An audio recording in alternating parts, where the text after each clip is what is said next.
That was fast.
See you, Belle.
Nah, I want this card to stop bothering me already.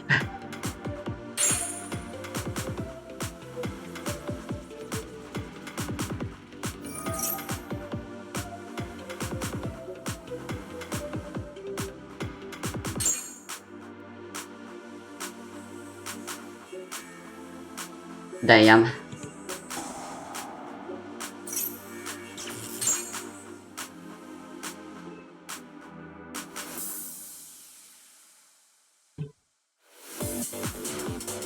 Should have activated it earlier, I guess.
They surrendered.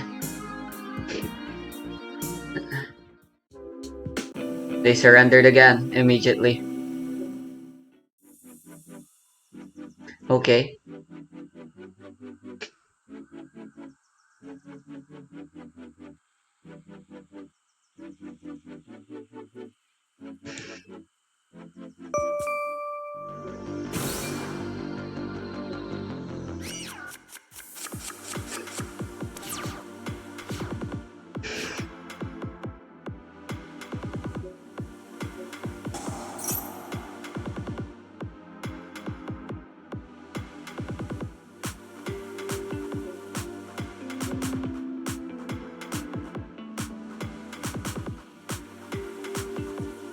Why can't I choose?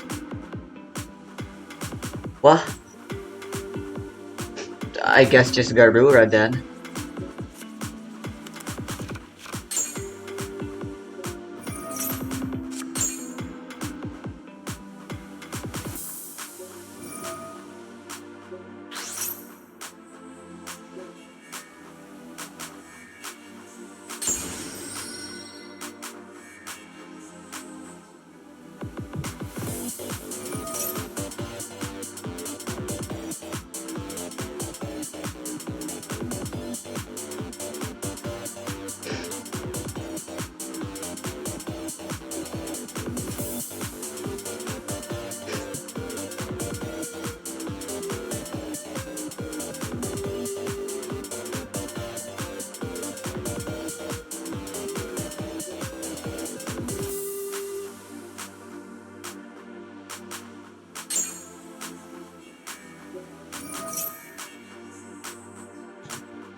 I think I'm going to die because of Diviner.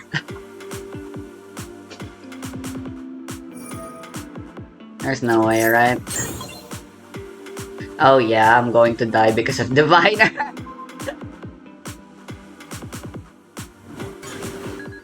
That's hilarious.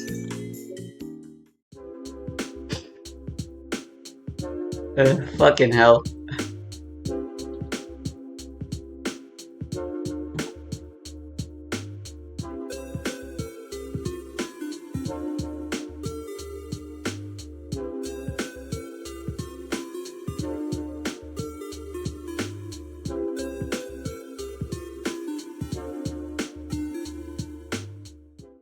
I really think Diviner's not that useful in this deck.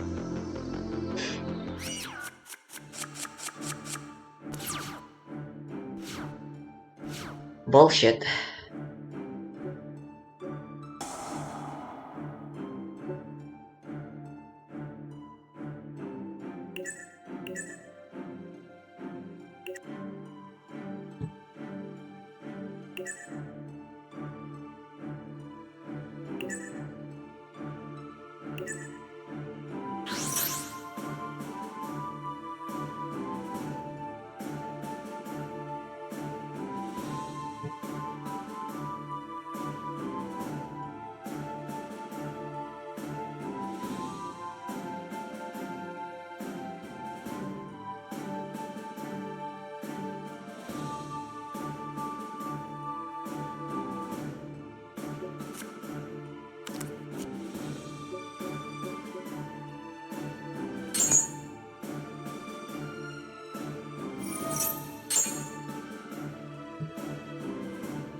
It's lethal either way.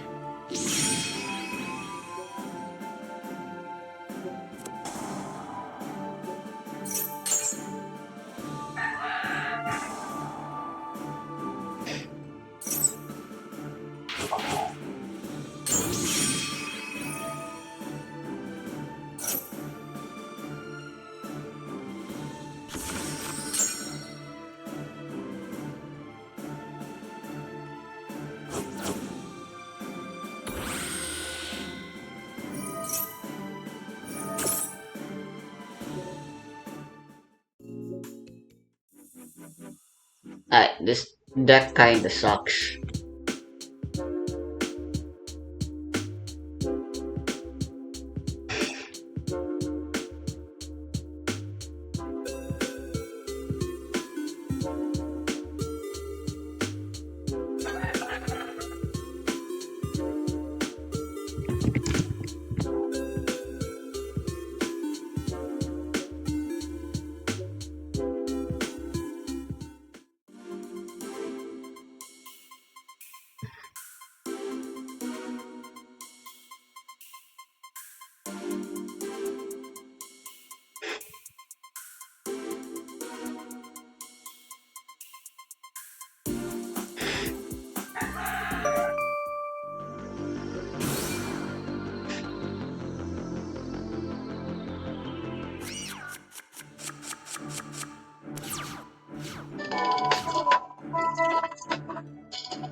Hey everybody, Joseph Rothschild here, aka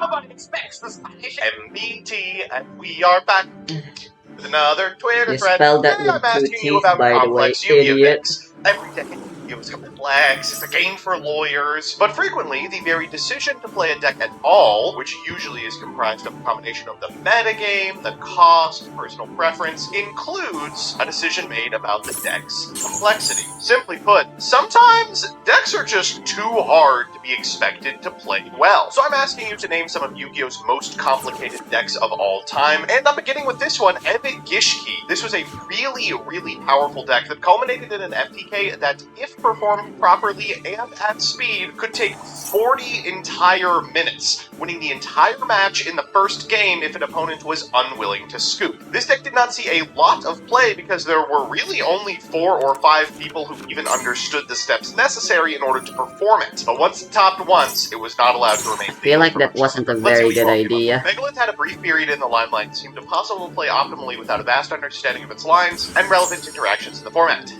Its short moment of playability was barely long enough for folks to learn it well, truly one of Yu-Gi-Oh's could-have-beens. It was a combination of multiple things. Drytron was experimenting with this card at the release of Fool, but it is crazy just how difficult it was to play flat Megalith. Of course, it wasn't long until Block Dragon was banned, and then it became absolutely unplayable. Hard Leg's got a good one. The boards Valons can put up going first are plain unfair, and they've got strong board-breaking potential going second, but good luck learning long pendulum combos that require very specific zone placement and zone movement, plus 2 factions to keep track of. This is super irritating, but a quirk of the Valance cards. Yes, they work in 2 weird bifurcated ways that you have to keep track of. They move through zones, and the zone they are in matters. That means that not only They're playing Shadow Winda. First, when your opponent has probably taken one of the EMZs going second, it's going to change things as well. And it's also one of those decks where you have to work really hard to get a payoff that other decks don't necessarily. Valance has had like a smattering of success in terms of tops, but nothing resembling widespread YCS dominance. Oh wait, shit, I can't tribute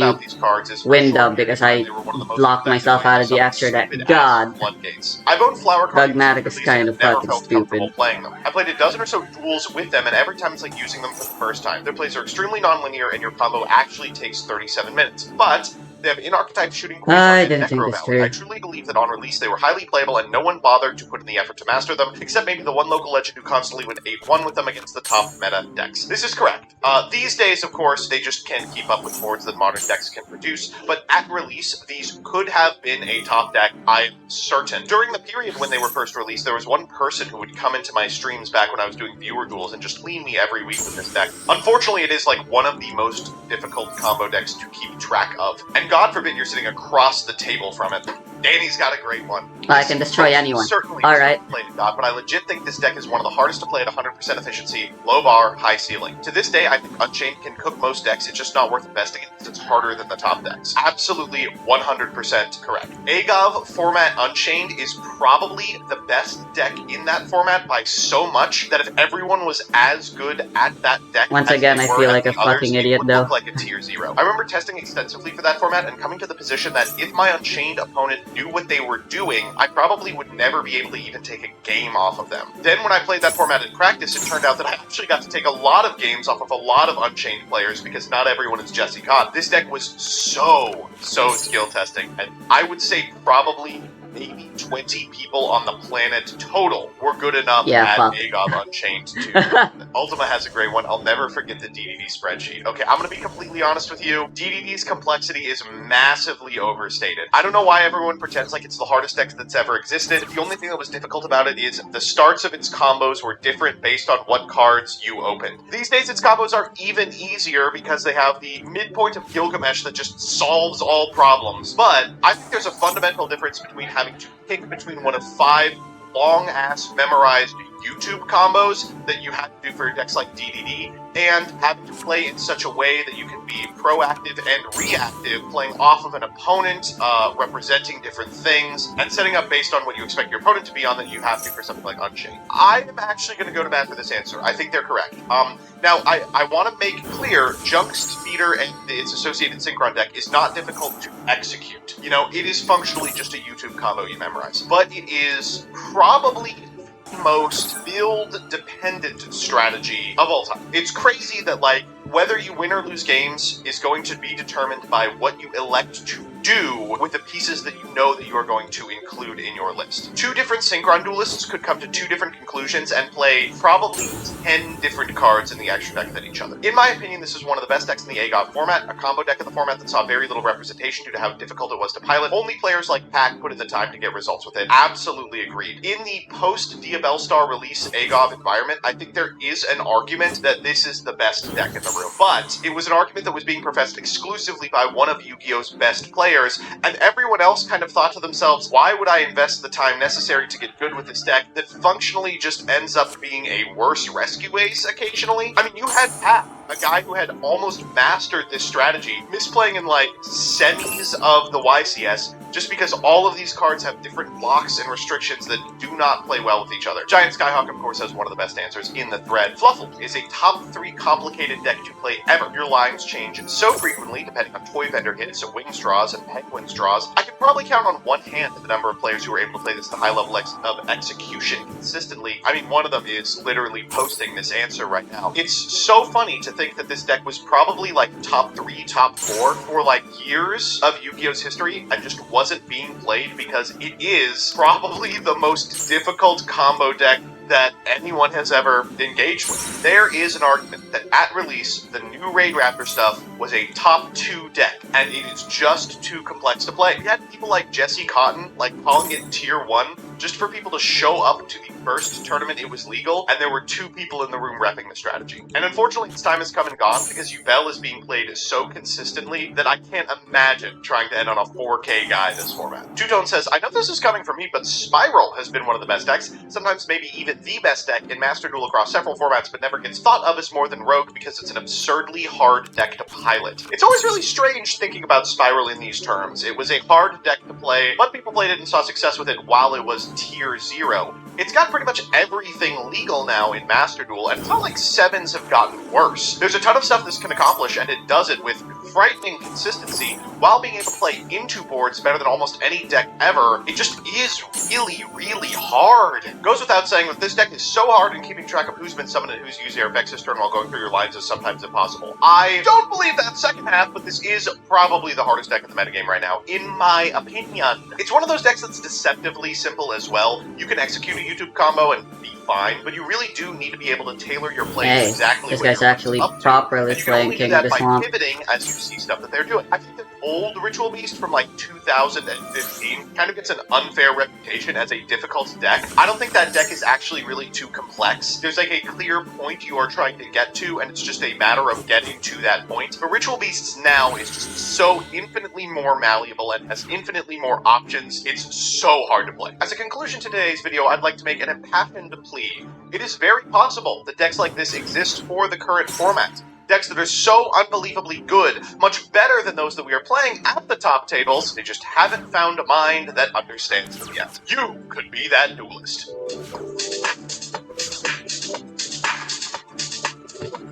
When we were doing this in History of Yu-Gi-Oh!, almost all the information we have for Gishki FTK comes from this channel, Trinet. Put together a playlist of, like, loops that you would have to refer to when you were shortcutting the actual winning the game portion of the deck. It's something like 2 hours total of, like, just going through the motions as slowly as possible. Anyway, this guy still streams. They uploaded a video 11 hours ago. They're like not small. They get like 100 to 200 viewers every night on twitch.tv. It's crazy, right?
It should be enough attack by now.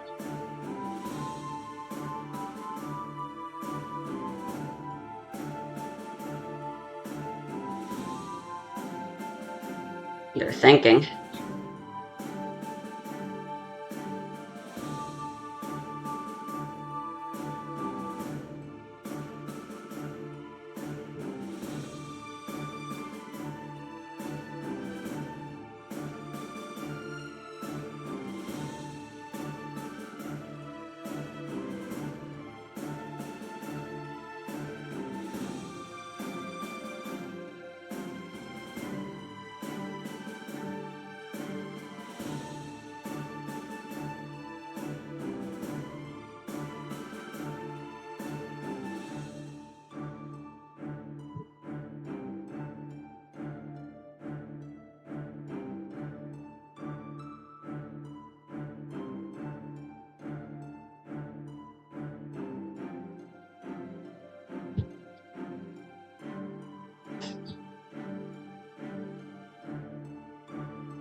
Hey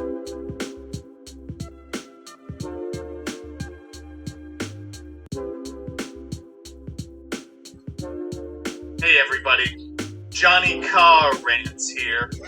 I'd hoped I'd never have to make a video like this, but Yu-Gi-Oh! Has gone goddamn woke. They're rating our freaking genders!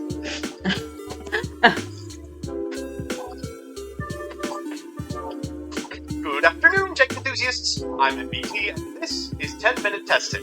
I'm back from London and now must resume the work. Sisyphus style, I attempt weekly to examine every archetype bolstered by Photon Hypernova, a set with more legacy support than Linked Reigns pack. You're actually that said, playing. I believe we are finally reaching the end of this Herculean task with a deck that's near and dear to my editor's heart. Presenting Generator.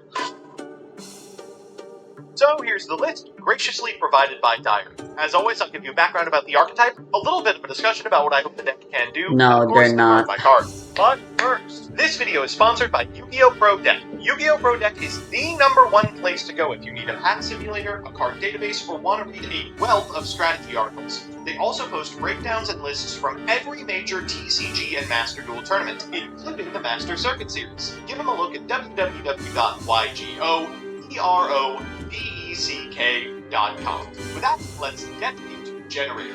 Generator is an archetype that really fills the Phantasm Spiral-sized hole in my heart. Field spell, Generator Boss Stage, is pretty much the entire game plan. Your opponent adds a card from their deck to their hand. There's an effect to summon the Generator from your deck. The Generator is summoned, it summons as many tokens as possible. Each 9-star Generator Boss has an extremely powerful effect that can be used by triggering Generator tokens, ranging from Reborns to targeted vanishes to negation.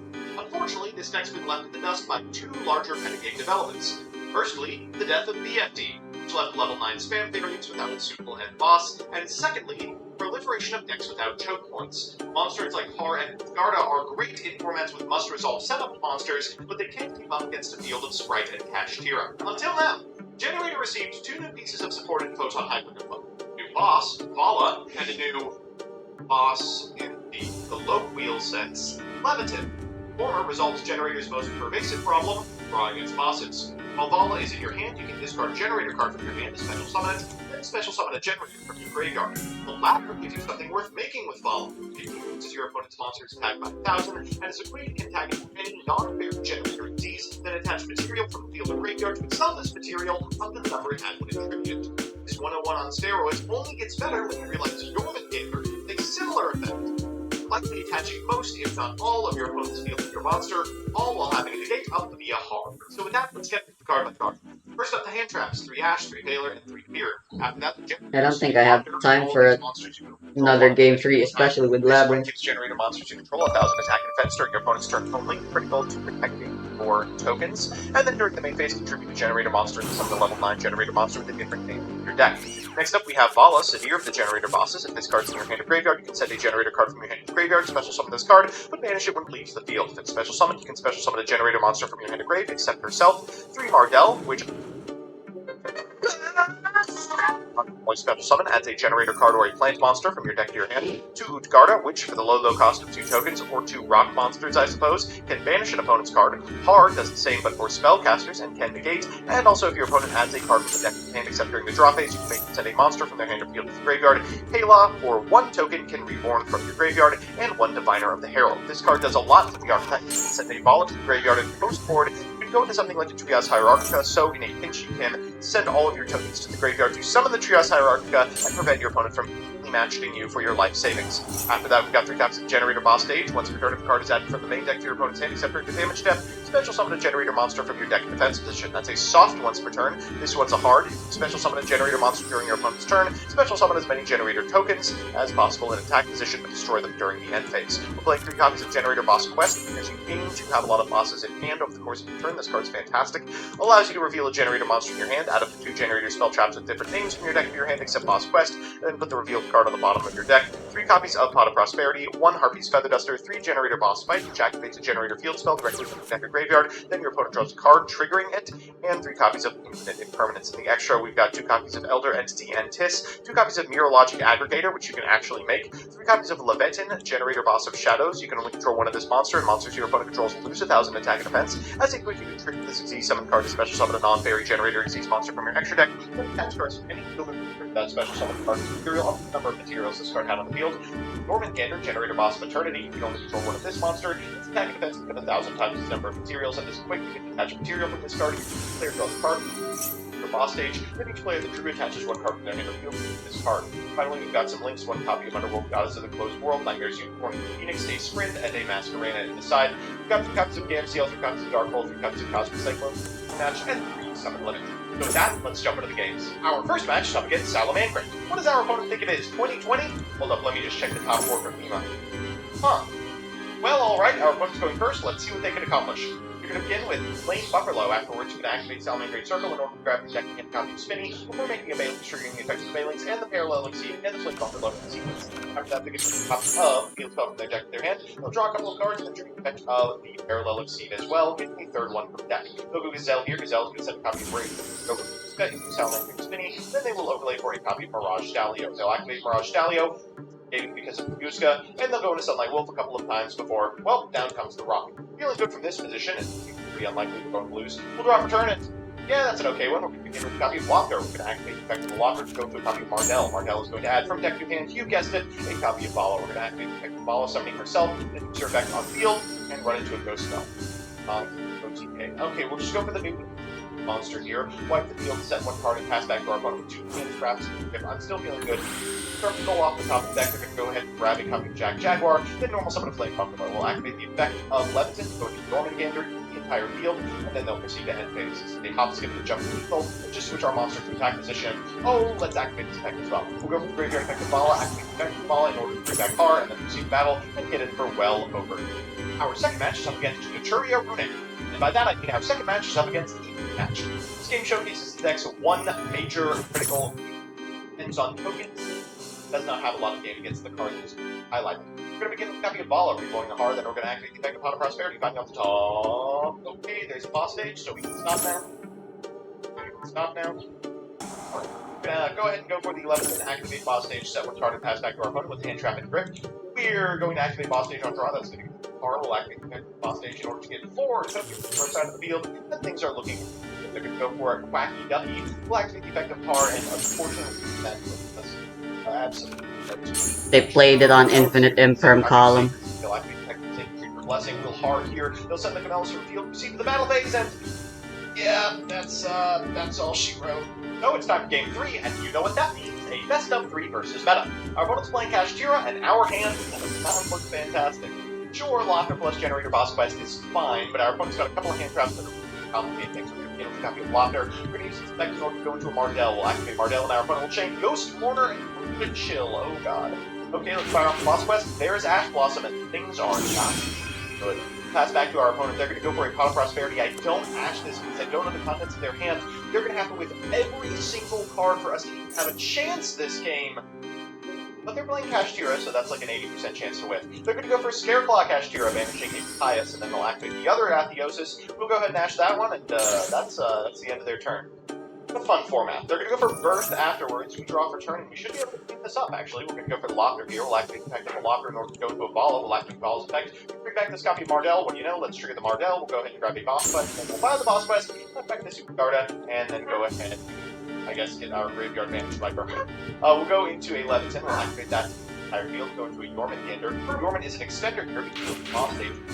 In order to take a card from our opponent's hand. The boss stage should go for a harm. We'll set 1 card and pass back to our opponent, and then draw phase will trigger the boss stage again to get Garda and 3 tokens to our side of the field. They have a Kaiju, but that is not going to be. As a result, we will go for Yorman Gander, and we go to battle phase, and I freak out for about a half second before I realize we have negation anyway. We draw for turn, and let's just switch our monsters to a time position and wrap this one up. 22, A, and 4 audit. So it's time for game 2, and oh my god, depending on how this Pot of Desires pans out, I think the 9 lock. Our opponent actually likes not to go for it. The rate so copy of Defender here from deck to hand, and I can't even blame them.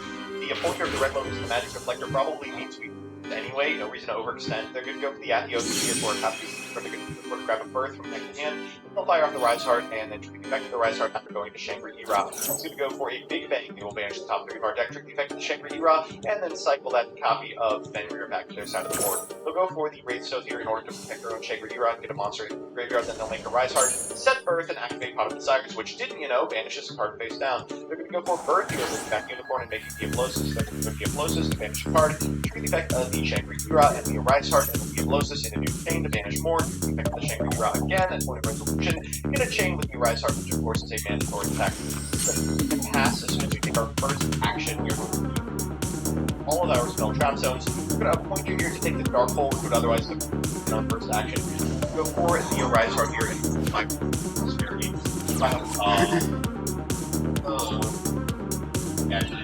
Lock it here, so just let it resolve. And I don't know. Rise Heart shape the breath.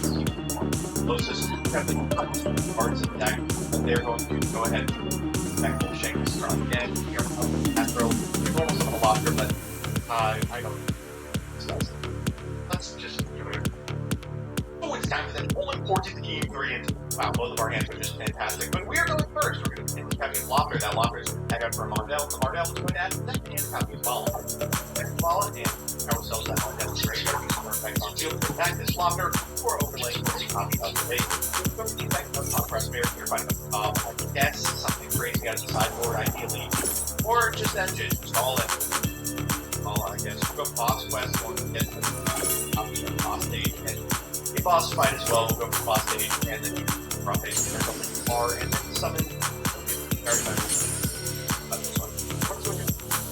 Copy of Fenrir. Then afterwards, look the horror, that's fine, I suppose. We'll go Fenrir here in order to grab a monster. So that'll come off the locker from Alright, after resolution, they're going to activate Fenrir, change the card, sell it as well, finish that sucker. From the highest part, that is here. And cause Ghosts to resolve without effect. The Scare Clock actually here, which acts copy of Fenrir, change fight in order to grab another copy of get far and remember and have patient, yes. Dormant Gander here and effective far in order to send, they'll go Bird, then Bird Graveyard, which is unpredictable, then they're going to go Rise Heart. They can accomplish a little here by going into 7. They're going to choose to Dark Arm. Dark Arm can clear the entire field, but for this copy of Locker, which should still be enough. Drop return, and probably all she wrote. We'll go Locker into Mardell. We're going to I think I'm gonna go now. grab us the boss quest. We're going to set the graveyard for a Vala.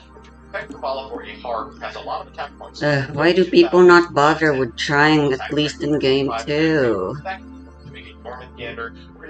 Kinda can't wait to play Prog series again with Tori if he really does go through with it. At least he's willing to go through all 3 games. Because we're not sissies. Drop a social boss stage for a locker. We'll get a couple of the field. Our opponent